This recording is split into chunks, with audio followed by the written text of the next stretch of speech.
warahmatullahi wabarakatuh. Pemirsa, jumpa lagi bersama saya, Rey Hepieni, host Tamu Tribun. Di kesempatan hari ini, seperti biasa, tampil tamu istimewa, yaitu Bapak Catur Hendra Utomo S. Kita harus sebutin S-nya nih. Jadi, Pak Catur adalah General Manager Pertamina Geothermal Energy Area Lumut Balai. Nah, sungguh senang nih kita kedatangan tamu jauh-jauh nih ya dari Lumut Balai dengan menempuh gunung yang sangat ekstrim. Jadi Pak Catur menerima undangan kita ke studio untuk podcast tentang apa itu geothermal energy. Nah, kita pengen sharing nih ke pemirsa.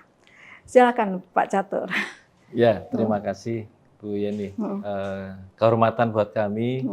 PGI Lumut Balai hadir diundang di Tribun untuk membicarakan terkait dengan panas bumi atau geothermal yang mungkin ada beberapa rekan pemirsa yang belum akrab terkait dengan kekayaan negeri kita, sumber energi kita yang mungkin menjadi masa depan kita bersama. Ya. Nah, sebelum masuk lebih dalam tentang PGI Lumut Balai, kita mau tahu juga nih profil dari Pak Catur, awal karirnya hingga sekarang memimpin PGI Lumut Balai. Terima kasih Mbak Yani. Ya, kalau dari karir dari kampung. Oh ya. Jadi kebetulan kami ya seperti anak desa yang pengen maju, kemudian menempuh pendidikan. Penugasan saya di Pertamina itu di Kamojang 2007, itu menandai perubahan regulasi. Dulu Pertamina tidak boleh memproduksi listrik. Oh ya. Kemudian ada perubahan regulasi sehingga kami boleh mendirikan pembangkit listrik dan beroperasi. Jadi PGE hadir tahun 2006. Berdiri, kemudian yang dulunya divisi menjadi PT. Dari situ kami direkrut. Di Kamojang sekitar 8 tahun, mengawal unit pertama kali PGE, itu 2008. Kemudian saya di operation dan maintenance, itu sekitar 8 tahun. Kemudian melanjutkan penugasan di Karaha, sekitar 2 jam dari lokasi situ. Itu konstruksi unit baru. 5 tahun di Tasikmalaya, kemudian ke kantor pusat sekitar 2 sampai 2,5 tahun. Di Jakarta kan? Jakarta, kemudian balik lagi ke Karaha sekitar 2 tahun, dan Desember ini saya tepat 2 tahun di Lumut Balai. Oh iya, 2 tahun berarti 2023. Jadi 2023 akhir. Oh iya. Ya itulah sekelumit perjalanan karir anak kampung. Yang sekarang memimpin PGI Lumut Balai. Itu saya diundang nih sebulan yang lalu ya ke PGI Lumut Balai dengan apa? Pastinya kan di puncak tertinggi di Muara Enim ya, Lumut Balai, dengan kondisi apa medan yang untuk ke sana cukup menantang gitu ya. Nah, dengan masa kerja dibagi 20 hari di lokasi atau 2 minggu di lokasi, seminggu bisa reses. Nah, itu mungkin kita masuk nih langsung ke PGE Lumut Balai. Apa saja concern dari PGE Lumut Balai? Untuk concern PGE Lumut Balai adalah pelaksana dari program pemerintah. Jadi kami hadir di Lumut Balai karena bagian dari penugasan terkait dengan ketahanan energi. Tadi dalam konteks ketahanan energi, baru-baru ini juga kita mendengar bersama bahwa ada bencana di Sumatera. Kami cukup prihatin juga, sehingga ekosistem terkait dengan kelestarian lingkungan ini harus selaras dengan ketahanan energi. Jadi bagi kami mewujudkan net zero emission untuk nasional, ini kita juga selain energi juga bagaimana menjaga keselarasan alam, karena alam ini adalah titipan dari generasi masa depan kita. Jadi itulah concern utama kami saat ini, selain dari aspek-aspek bagaimana secara nasional ikut memajukan seluruh aspek di daerah sekitar kami. Iya. Itu tadi ada suatu pertanyaan khusus deh tentang itu, agak di akhir dikit. Nah, tapi kita sekarang bicara dulu tentang peranan dari pengembangan geothermal energi di Indonesia ini, khususnya yang sekarang lagi diperankan oleh PGE Lumut Balai. Ya, kalau secara nasional kita bagian dari skenario emission tadi ya Ibu, tapi kayak persempit di konteks Sumatera. Dari data teman-teman PLN, bauran energi kita ini untuk geothermal masih sekitar 12%. Jadi concern kita sesuai dengan amanat yang diberikan oleh pemerintah, bagaimana kita bisa mencapai 30% ke depan. Jadi inilah yang menjadi concern bagaimana ketahanan energi, pertumbuhan energi, karena pertumbuhan ekonomi kita tahu bahwa pemerintah menerapkan 8%, berarti energi listrik mestinya kalau pengen ekonomi itu 8%, berarti sekitar 2 atau 4% di atasnya itu adalah availability energi yang harus ada. Artinya bagaimana kita menarik investor, bagaimana menarik pertumbuhan ekonomi dengan ketersediaan energi itu sendiri. Jadi dari literasi yang saya baca, dulu di Amerika untuk pertumbuhan energi itu ditumbuhi dengan pertumbuhan energi dulu, baru nanti sektor demand, sektor ekonomi mengikuti. Oh iya, gitu ya. Dan itu nanti PGE juga mendukung itu ya, untuk sama-sama mensupport itu. Nah, terus apa itu geothermal energy dan bagaimana PGE Lumut Balai mengolahnya? Oh, jadi geothermal energy ini sebenarnya sangat sederhana.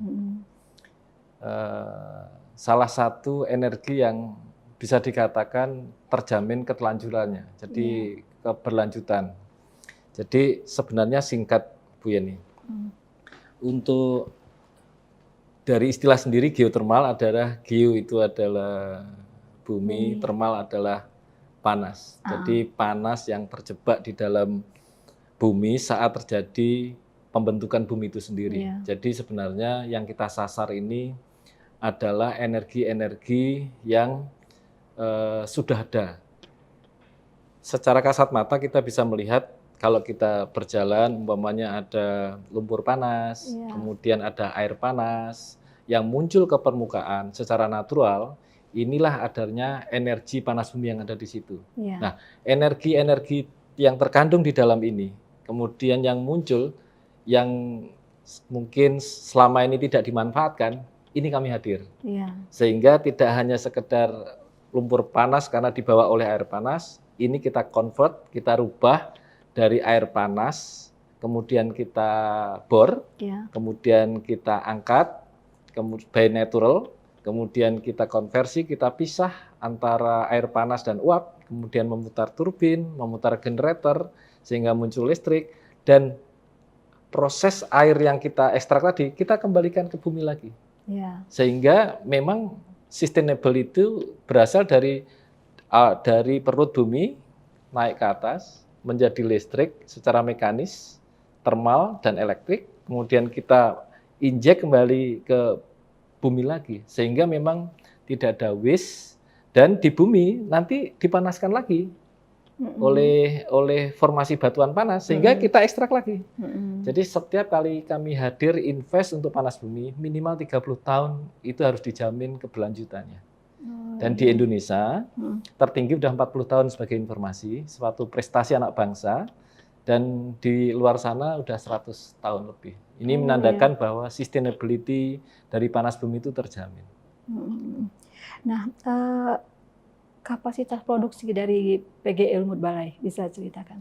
Ya, kapasitas produksi Lumut Balai saat ini install kapasitinya 2 kali 55, artinya 110. 110 ini barusan yang unit 2 ini adalah baru beroperasi normal untuk operation, istilahnya COD, Operation on Operation Date, itu di 30 Juni. 30 Juni 2025. Kami juga dalam kesempatan yang berbahagia ini mengucapkan terima kasih dukungan pemerintah daerah, kemudian juga warga dan juga media menyebarkan keberhasilan anak bangsa untuk meningkatkan kapasitas. Jadi pada kesempatan ini sekali lagi saya mengucapkan terima kasih karena memang tidak mudah dalam proses survei, eksplorasi, eksploitasi, kemudian EPCC sampai kita berhasil, kemudian juga bagian dari pembelajaran bersama untuk peningkatan kapasitas ke depannya. Tadi 2 kali 55 MW ya? Megawatt. Dan itu disuplai kemana aja?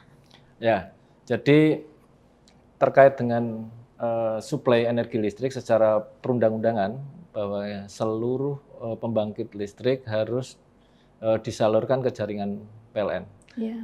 Sehingga pembangkitan yang ada di Lumut Balai ini terkoneksi di interkoneksinya Sumatera. Jadi dari Sabang sampai Lampung itu terkoneksi sehingga terkait dengan pembebanan dan penyaluran itu di bagian teman-teman Sumatera.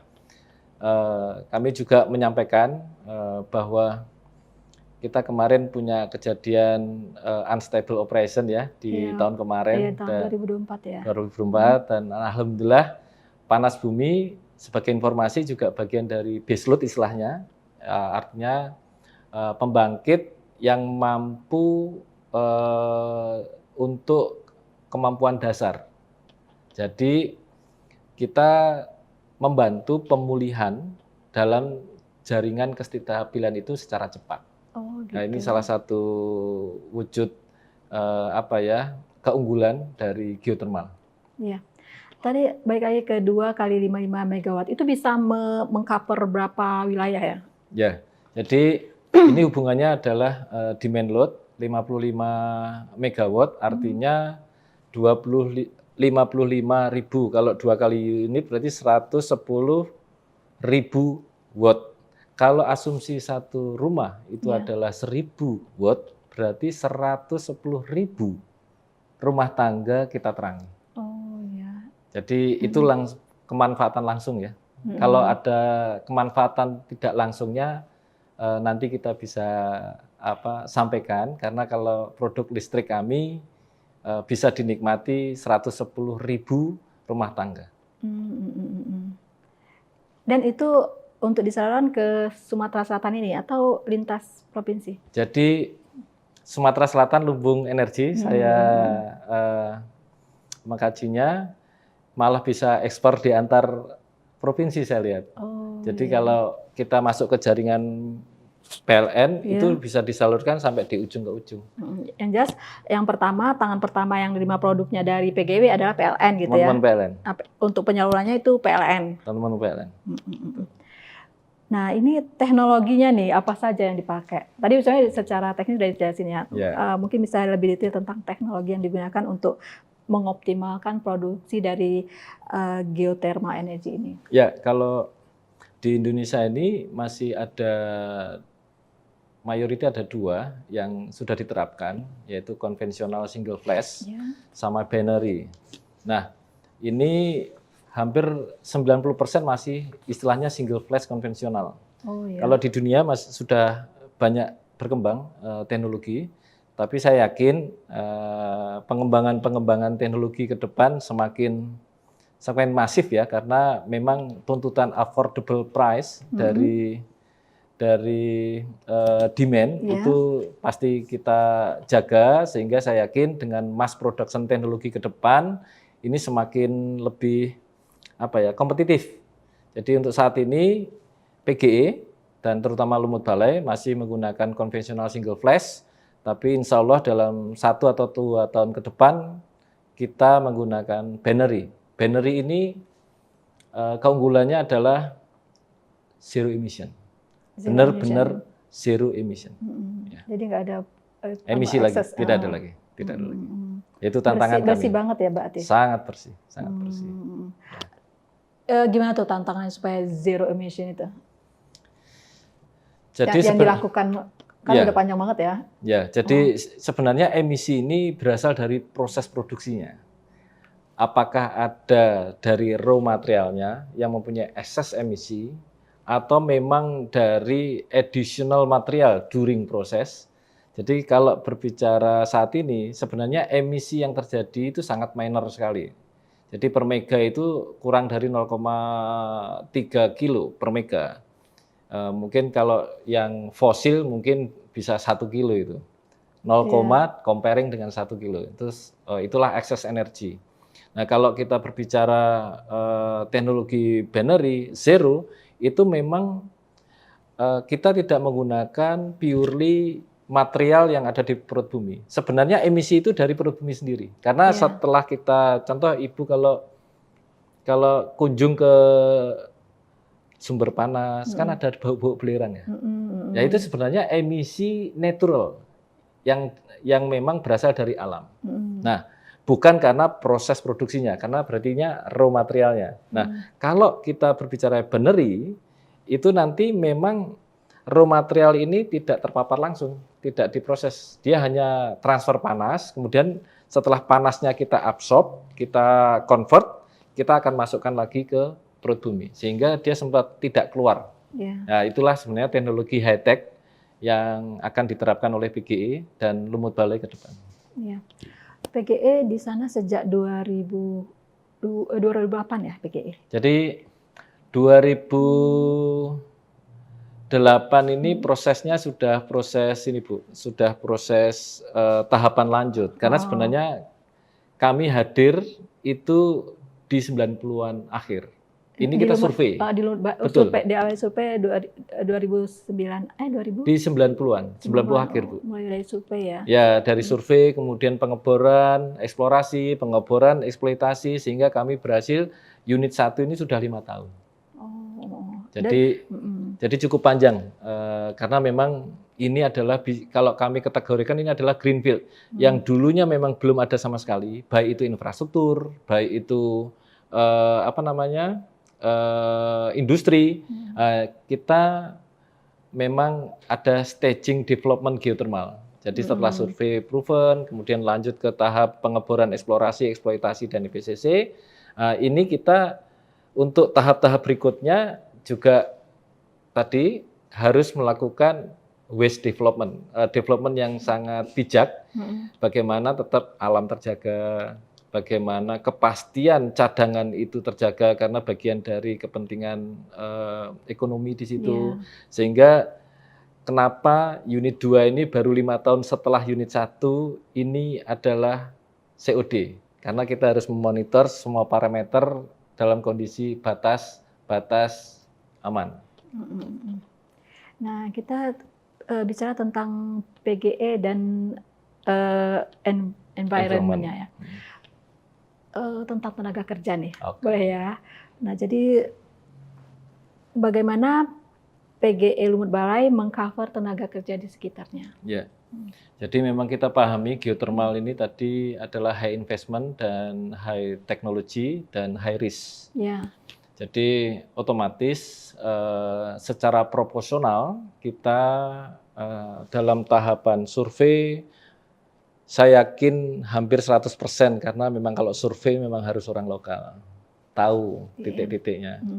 Terus behavior dan risikonya, termasuk hewan buas, kemudian jurang, itu pasti prosesnya mendekati 100%, itu pasti warga lokal.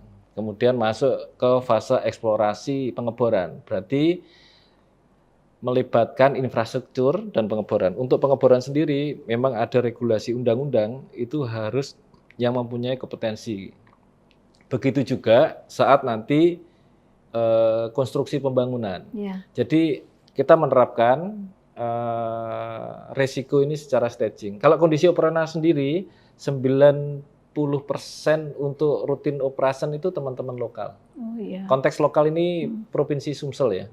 Jadi kalau kami dari Pertamina untuk staff, untuk operator, staff sampai manajemen itu operator 100% itu lokal.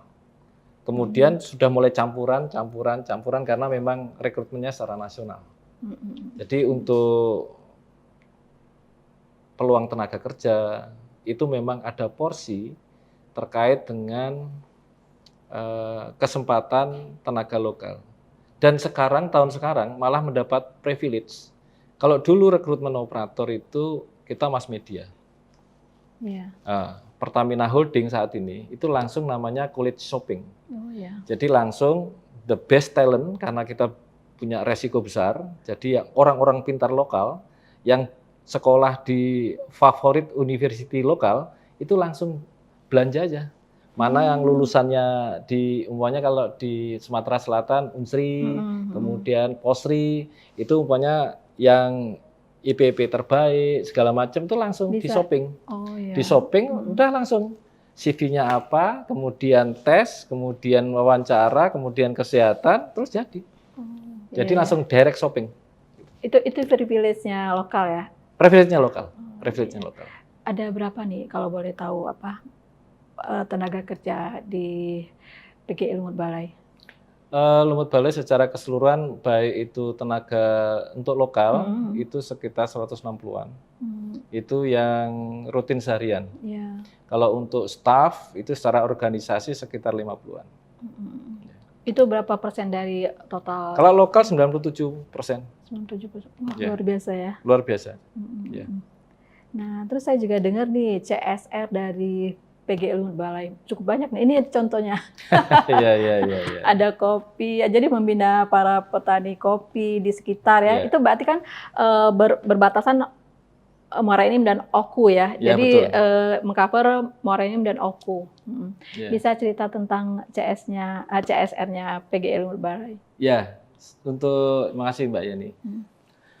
CSR pandangan kami diarahkan oleh manajemen bahwa Pertamina ini adalah lokomotif ekonomi nasional. Sehingga bukan sekedar menggugurkan kewajiban sebenarnya. Tidak.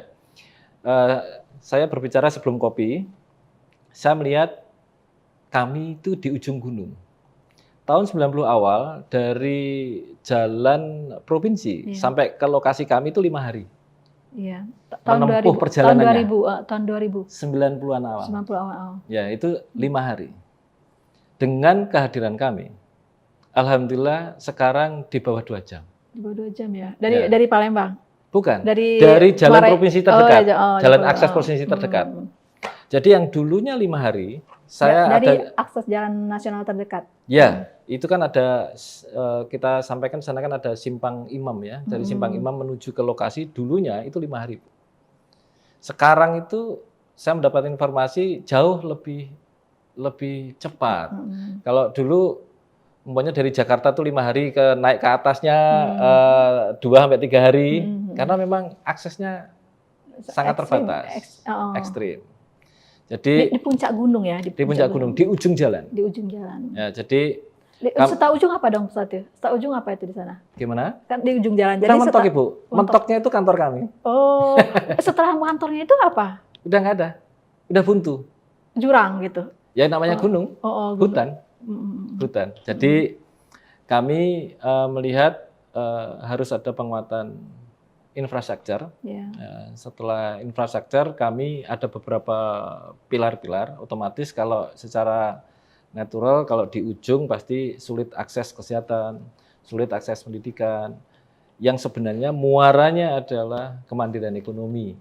Jadi bagaimana kita men-trigger program-program yang bisa menggenerate kenaikan ekonomi sehingga punya multiplier efek terhadap pilar-pilar yang lain. Jadi itulah program utama kami secara real, kesehatan, sanitasi, kemudian stunting program, kemudian untuk pendidikan kami juga ada kunjungan, kemudian bantuan-bantuan baik alat olahraga, kemudian juga pemaparan geotermal di operasi terdekat baik itu SD SMP.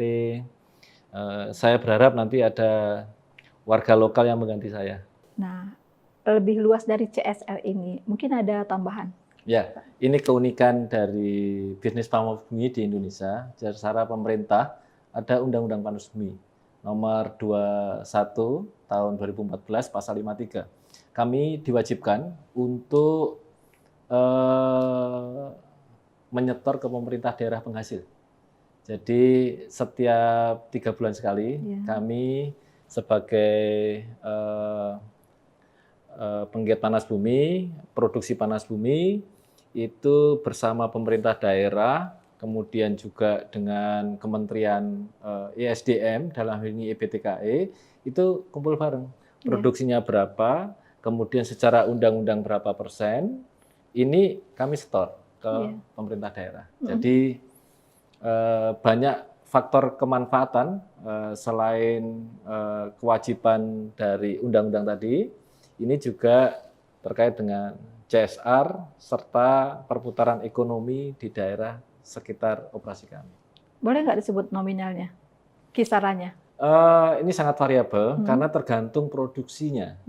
Jadi bisa diakses di web terkait berapa persennya, distribusinya di Undang-Undang Panas Bumi, sehingga nanti kalau umpamanya kami lihat harga listriknya sekian, produksinya sekian, itu secara transparan dan akuntabel harusnya berapa itu kelihatan.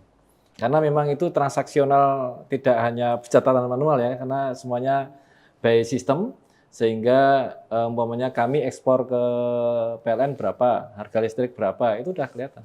Dan evidence-nya clear. Jadi menurut saya ini yang bisa menjadi security income menurut saya ya, di pemerintah daerah, menjadi bagian dari PAD, karena kami beroperasi 30 tahun ke depan, sehingga ini bisa menjadi boosting efek ya, bahwa PAD itu dengan adanya peningkatan produksi, peningkatan kapasitas, kemudian itu menggaransi bahwa income itu ada, selain memang CSR.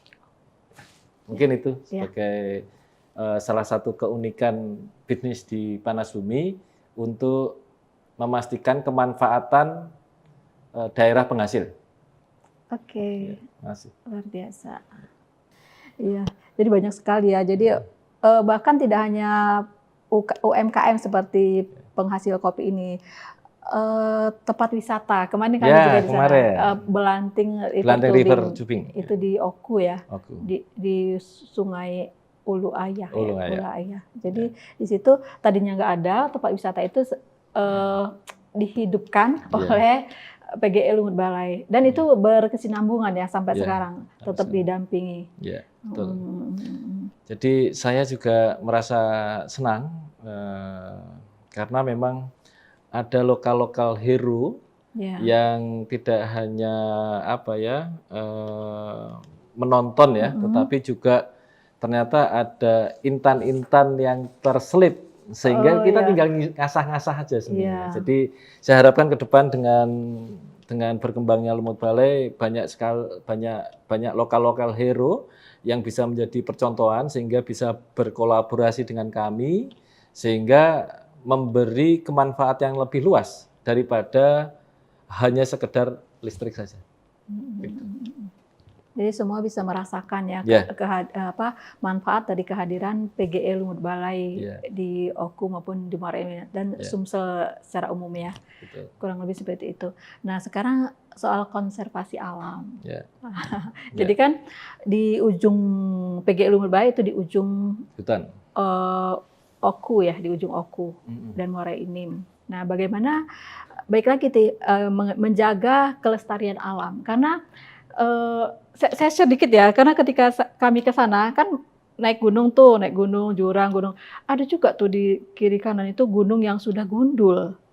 Nah gimana tuh upaya dari PGE Lumut Balai supaya kelestarian lingkungan tetap terjaga dan jauh dari bencana, kurang lebih seperti itu. Jadi mungkin perlu kita pisahkan dulu ya Mbak Yeni ya. Yang gundulin bukan kami. Jadi ini itu kebun rakyat, kebun warga atau gimana? Jadi pastinya di situ pemetaan dan perizinan selalu ada ya. Jadi koordinat luasan-luasan, apakah itu hutan lindung, apakah hutan produksi, apakah itu kebun warga, apakah itu tanah warga, itu di BPN dan Balkonstitusional itu ada. Jadi mungkin kalau warga Sumsel sudah terbiasa dengan batu bara ini memang sifatnya perluasan lahan, pengurukan tanah. Di kami hanya tidak berbeda, kami bukan sektor tambang, kami adalah hanya membuka sedikit jalan, membuka well pad namanya atau cluster, kemudian kita ngebor, that's enough. Tidak ada pengurukan-pengurukan lain. Iya. Nah, terkait dengan kelestarian hutan, kalau hutan itu gundul, kami akan mati.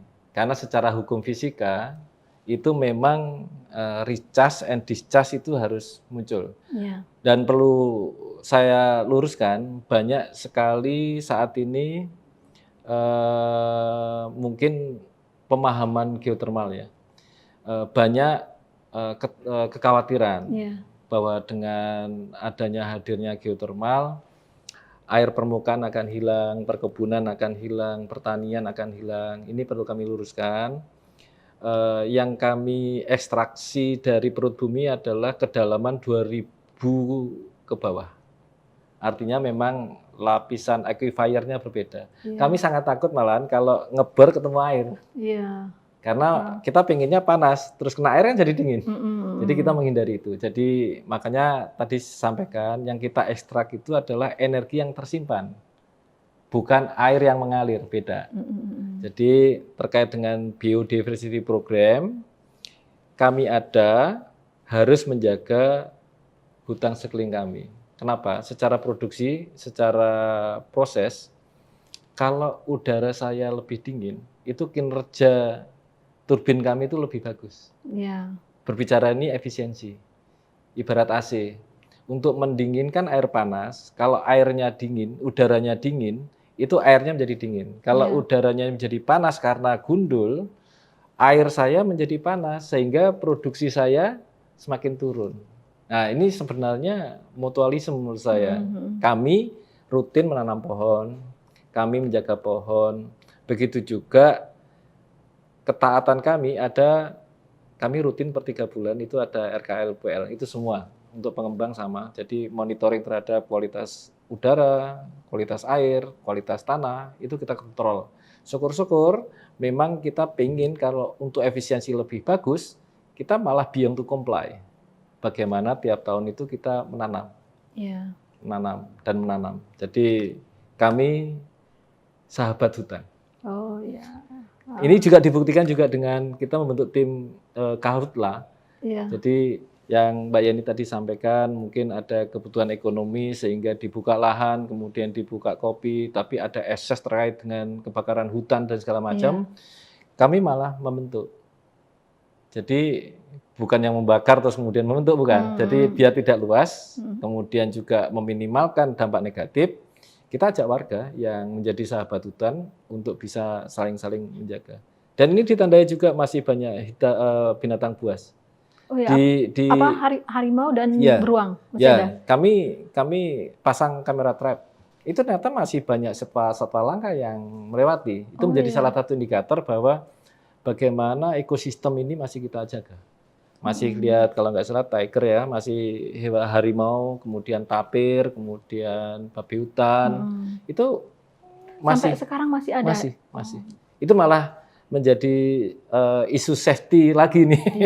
Jadi memang itu benar-benar kita jaga, Bu Yani, terkait dengan biodiversity itu. Dan itu klausul di kami juga, kebijakan manajemen kami juga untuk menjaga biodiversity. Karena kami TBK, kami listed company, salah satu parameter untuk investor masuk, itu adalah dampak kami, baik sosial dan environment itu seperti apa. Luar biasa. Kita udah menjelang akhir nih kayaknya. Mungkin untuk menutup ya, sebelum menutup. Pengembangan apa lagi nih dalam waktu dekat atau setahun 2 tahun yang akan dicoba raih oleh PGE Lumut Balai? Komitmen PGE untuk mengembangkan energi hijau di Indonesia semakin menyala. Jadi akhir tahun ini sudah disetujui untuk keputusan pengambilan unit 3, sehingga insya Allah mohon doa dan supportnya tahun depan 2026 kita sudah mulai pengeboran. Jika terkonfirmasi nanti secara eksplorasi sukses, akan dilanjutkan terkait dengan eksploitasi, pengeboran, dan ke pembangunan unit 3 berikutnya. 1, 2, dan 3 jalan ya? Ya, 3 dan... Di ujungnya lagi? Atau samping enggak, di dekat unit 2. Oh, di dekat unit 2 Ya, ya? kami sampaikan secara reserve kita bisa sampai 453 megawatt. Oh iya. Kita masih sekitar angka 20%. Kalau berbicara opportunity berarti sekitar 80%. Dan opportunity itu tidak jauh lagi. Tahun depan kita udah ngebor untuk biar naik angka kemanfaatan untuk Lumut Balai. Dan saya melihat secara resource, Lumut Balai nanti menjadi area terbesar di seluruh PGE. Oh iya. Karena Kamojang sekitar 235, kemudian Lahendong Sumatera, kemudian Ulu Belu, Sibayak Medan, kemudian sebentar lagi Bengkulu, Lulais. Saya melihat ranknya Lumut Balai itu menjadi top rank karena memang secara possibility pengembangan itu sangat besar sekali, 2 kali kapasitas existing. Kapan tuh bisa mencapai maksimal kapasitinya? Targetnya? Target untuk setiap pengembangan itu pengeboran itu 2 tahun, kemudian konstruksi itu EPCC adalah 2 tahun, jadi paling cepat sekitar 5 tahun, dimulai tahun depan. Oh iya. Jadi implikasinya pasti kesempatan lapangan kerja, kemudian perputaran ekonomi, sehingga di kesempatan ini juga saya menghimbau support untuk program nasional, karena ini bagian dari proyek strategis nasional yang perlu kita gaungkan kembali gotong royong. Baik itu kami sebagai pengembang, kemudian warga, kemudian pemerintah daerah, dan begitu juga media seperti hari ini untuk bisa menyebarkan energi positif. Ya, mudah-mudahan tercapai sesuai dengan target yang direncanakan. Amin. Ya. Pak Catur, terima kasih banyak waktunya udah memberi wawasan yang sangat banyak ke pemirsa Tribuners ya. Kita mudah-mudahan berharap ke depan akan ada lagi podcast seperti ini. Terima kasih. Ya, sekali lagi terima kasih. Sampai jumpa di kesempatan berikutnya ya Pak ya. Terima kasih. Ya. Terima kasih. Terima kasih pemirsa. Ya. Terima kasih. Pemirsa, sampai jumpa. Salam Tribun.